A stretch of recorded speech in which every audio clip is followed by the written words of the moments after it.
खाए पिएंगे बहुत अच्छा से, लेकिन शरीर में लगेगा नहीं। मतलब क्या है, आपने इंजेक्शन किया, डाइजेशन किया, एब्जॉर्प्शन किया, बट एसिमिलेशन अच्छा से नहीं हुआ। तो खाएगा बकरी की तरह खूब ज्यादा और सूखेगा लकड़ी की तरह। तो जितना ही दुबरका होता है सब ना, इन सब में देखिएगा खूब धदा धदा खाएगा, सब खाने पीने में कमी नहीं करेगा। सब दुबला पतला आदमी है, उसके शरीर में वसा नहीं है। तो बहुत सारी ऐसी चीजें हैं जो इसको एसिमिलेशन के लिए और शरीर में प्रॉपर डिजोल्व होने के लिए वसा की जरूरत उसके शरीर में है ही नहीं है। ज्यादा दुबला है आप लोग में, लड़की और लड़का लोग में, लड़की लोग में ज्यादा समस्या होती है T3, T4, TSH हार्मोन। ठीक है, तो कई बार अगर हार्मोनल डिसबैलेंस से अगर कोई बहुत दुबला हुआ है या बहुत मोटा हुआ है तो उसको दिखा लीजिएगा लोग।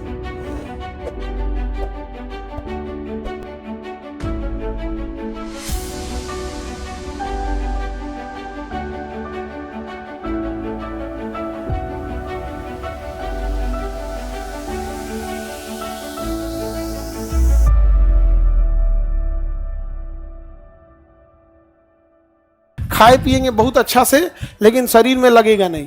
मतलब क्या है, आपने इंजेक्शन किया, डाइजेशन किया, एब्जॉर्प्शन किया, बट एसिमिलेशन अच्छा से नहीं हुआ। मतलब जिस पार्ट को जो मिलना चाहिए वो नहीं मिला।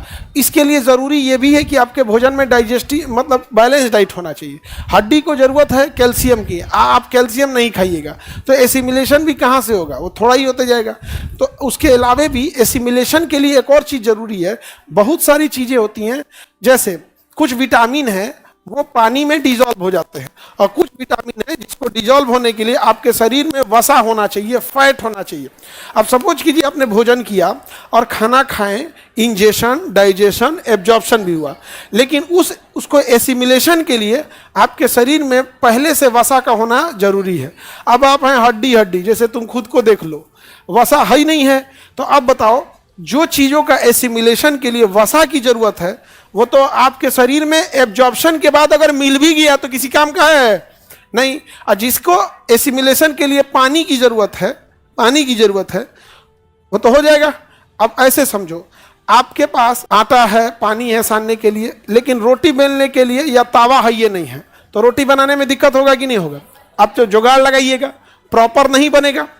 तो है तो आटा वाटा सब है, लेकिन प्रॉपर तवा होना चाहिए कि नहीं है? फिर आप कढ़ाई में बनाइएगा, टेम्प्रोरी बनेगा। रोटी कढ़ाइयों में बनेगा तो कैसे बनेगा? टेम्प्रोरी बनेगा, प्रॉपर तो नहीं बनेगा ना। यही वजह है कि हमको एसिमिलेशन के लिए शरीर में हर चीज़ का होना ज़रूरी है। ऐसा नहीं है जैसे किचन में अनाज ले आके रख दिए तो ही नहीं बन जाएगा, उसके लिए उसका प्रोपर इंस्ट्रूमेंट भी होना चाहिए। सब्जी ले आके रख दिए, चाकुए नहीं है तो फिर फोड़िए हाथे से, दांते से नोचिए। तो वही होता है। आप देखिएगा, दुबला पतला आदमी है, उसके शरीर में वसा नहीं है। तो बहुत सारी ऐसी चीजें हैं जो इसको एसिमिलेशन के लिए और शरीर में प्रॉपर डिजोल्व होने के लिए वसा की जरूरत उसके शरीर में है ही नहीं है। तो खाएगा बकरी की तरह खूब ज्यादा और सूखेगा लकड़ी की तरह। तो जितना ही दुबरका होता है सब ना, इन सब में देखिएगा खूब धदा धदा खाएगा, सब खाने पीने में कमी नहीं करेगा। सब खाने पीने में कमी करेगी ना। हम लोग को देखो, एक बार मोटा गए हैं, शरीर में सब चीज आ गया। अब सोच रहा कुछ खाएंगे ओकरा एसिमिलेशन हो जाएगा, मूंगफली खाएंगे वो हो जाएगा, मतलब कुछ भी। तो जितना मोटा आदमी है, चाहे वो लड़का है चाहे लड़की, वो देखना परेशान रहता है, अरे यार हम काहे नहीं दुबराते हैं। हमको देखो, 3 साल से प्रयास कर रहे हैं, 83 का 83 kg है, 3 साल से प्रयास कर रहे हैं। यूरोक्रोन, हाँ यूरोक्रोन, वो पढ़ाएंगे जब किडनी पढ़ाएंगे तब, यूरिन किडनी में आता है। तो एक बार तो इंसान मोटा जाएंगे लोग ना, और उसके बाद फिर आदमी सोचता है दुबला है कैसे। हाँ, तो लेकिन एक बार मोटा, देखो पतला से मोटा होना ठीक है, सो मोटाइला के बाद आदमी दुबराई नहीं करता है। हमारा 83 kg वेट है, 83। हालांकि अगर 83 kg महिला अगर कोई रहेगी तो हमसे डबल दिखेगी, 83 kg महिला डबल दिखने लगे। हालांकि हाइट के हिसाब से मेरा वेट 75 kg होना चाहिए, मतलब 70 से 75 के बीच में होना चाहिए। तो ओवर वेट होना अच्छी बात नहीं होती है, ओवर वेट। अब जो ज़्यादा दुबला है आप लोग में, लड़की और लड़का लोग में, लड़की लोग में ज़्यादा समस्या होती है T3, T4, TSH हार्मोन की। ठीक है, तो कई बार अगर हार्मोनल डिसबैलेंस से अगर कोई बहुत दुबला हुआ है या बहुत मोटा हुआ है तो उसको दिखा लीजिएगा लो। फिर वो इससे नहीं हो पाएगा, फिर उसके लिए अलग दवा आती है, फिर सुबह सुबह उठ के एक टेबलेट खाना पड़ेगा। और मान के चलिए T3, T4 या TSH 3 हार्मोन होता है बेसिकली। तो T3, T4 ही देखते हैं लोग, TSH तीनों देख लेना चाहिए। तो हार्मोन से, तो अगर किसी किसी का ऐसा हार्मोन होता है ना, जो थायराइड सुने होंगे, थायराइड की वजह से कोई मोटा होगा और पहलवान टाइप का हो जाएगा।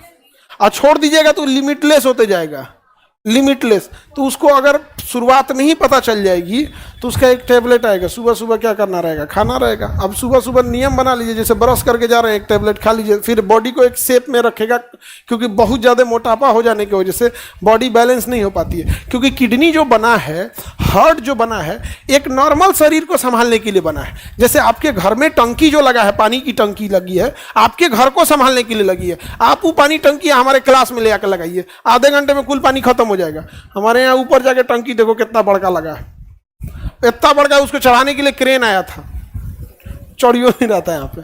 सब अलग अलग लीटर है, कोई 10,000 लीटर, 20,000 लीटर, ऐसे करके 50,000 लीटर स्टोरेज रखना पड़ता है, उतना से काम नहीं चलता है। तो हमारा शरीर अगर बहुत ज़्यादा मोटा हो जाता है तो किडनी वगैरह थोड़ी ना मोटा हो रहे हैं सब, वो तो वहीं है सब, अपने फंक्शन के हिसाब से काम कर रहे हैं सब। इसलिए देखिएगा बॉडी टू वेट रेशियो बताया जाता है कि इतने हाइट पे आपका इतना बॉडी रहना चाहिए, क्योंकि इतने वेट को संभालने के लिए ही किडनी है, और वही ज़रूरत से ज़्यादा हो जाएगा तो यंग एज में तो समझ में नहीं आता है, बट एक उम्र ढलने के बाद 45-50 क्रॉस करने के बाद फिर बहुत दिक्कत होता है। समझ में आ रहा है कि नहीं आ रहा?